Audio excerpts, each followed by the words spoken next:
Good evening friends, జోగుటకు స్వాగతం. Pastor Praveen పగడాల చనిపోయిన తర్వాత ఆ కేసు చాలా మలుపులు తిరిగిందండి. మలుపులు తిరిగిన తర్వాత మొన్న పోలీసుల ప్రెస్ మీట్లో ఇది హత్య కాదు, ఇది వీల్ స్కిడ్ అవడం వల్ల, బండి స్కిడ్ అవడం వల్ల వాళ్ళు చనిపోయారంటూ కొన్ని సీసీటీవీ ఫుటేజ్లతో సహా పోలీసులు ఎక్స్ప్లెయిన్ చేయడం జరిగింది. బట్ ఫైనల్గా వాళ్ళు కన్క్లూడ్ చేయలేదు, ఎందుకంటే ఇంకా లోతైన విచారణ చేయాలి, ఇంకా పోస్ట్ మార్టం రిపోర్ట్స్ కూడా ఇంకా రాలేదు కాబట్టి ఇది హత్య లేదంటే యాక్సిడెంట్ అనేది ఇంకా క్లారిటీగా వాళ్ళు చెప్పలేదు. అట్ ద సేమ్ టైం పత్రికా విలేకరుల సమావేశంలో కూడా చాలామంది రకరకాల క్వశ్చన్లు అడిగారు.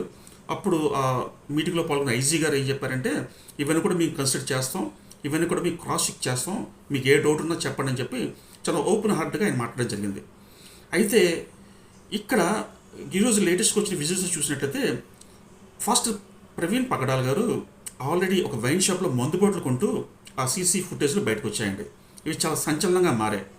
ఆయన మందు తీసుకుని మందు తాగడం వల్ల ఆయన బండి నడపలేని పరిస్థితుల్లో మాత్రమే ఆయన బండి మించి పడిపోయారు, అంటే బండి స్కిడ్ అయి పడిపోయింది అన్నది ప్రాథమిక నిర్ధారణ.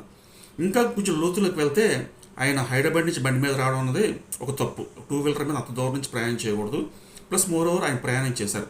ఆయన విజయవాడ రాకముందు కూడా మరో వైన్ షాప్లో మందు కొన్నారు. సో అక్కడే మధ్య ఒక యాక్సిడెంట్ అయింది. ఆ క్రమంలో ఆయనకి స్వల్ప గాయాలయ్యే, బండితో హెడ్లైట్ కూడా చిదిగిపోయింది. తర్వాత కొంత టైం తీసుకుని మళ్ళీ ఆయన ట్రావెల్ చేయడం స్టార్ట్ చేశారు. విజయవాడ వచ్చిన తర్వాత మళ్ళీ మందు బాటలు కొన్నారు. ఈ క్రమంలోనే యాక్సిడెంట్ అయిందన్నది కొంచెం ప్రాథమికంగా నిర్ధారణ అవుతుంది. అయితే వీళ్ళు క్రైస్తవ పాస్టర్లు ఎస్పెషల్లీ వీళ్ళు చేసే హంగామా ఇంత అంత కాదండి.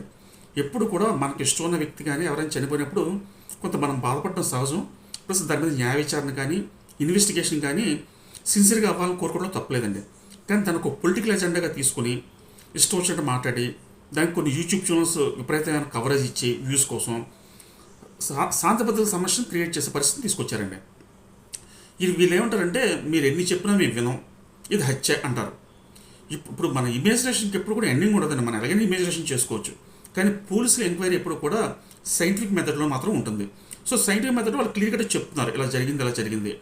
మీరు చూడండి, ఒక 2 రోజుల్లో పోస్ట్ మార్టం రిపోర్ట్లో కూడా ఆయన బాడీలో ఆల్కహాల్ ఉండే అవకాశం ఉంది, పక్కాగా ఉంటుంది కూడా. ఎందుకంటే ఆయన ఆల్కహాల్ బై చేసినప్పుడు, అంటే వైన్ షాప్లో బై చేసినప్పుడు ఆయన ఫోన్పే అంటే ఎలక్ట్రానిక్ ట్రాన్సాక్షన్ రిసిప్ట్ కూడా పోలీసుల దగ్గర ఉన్నట్టు తెలుస్తుంది. సో ఇంత జరిగిన తర్వాత కూడా ఈ పాస్టల్ ఓవర్ యాక్షన్ వల్ల క్రైస్తవ సమాజం సిగ్గుపడే పరిస్థితి వచ్చిందండి. ఎప్పుడైనా ఒక ఇన్సిడెంట్ అయినప్పుడు కొంచెం సంయమనం పాటించాలి, దాని సిస్టమేటిక్ వేలో దాన్ని అడ్రస్ చేయాలి. అలాగంటే ఏదో ఛాన్స్ దొరుకుతుంది కానీ అవాకులు చవాకులు పేలితే అల్టిమేట్గా ఒక మతాన్ని వాళ్ళు డౌన్ గ్రేడ్ చేసినట్టు అవుతుందండి. ఇప్పటికైనా పాస్టల్ తెలుసుకోవాలి. Thank you so much.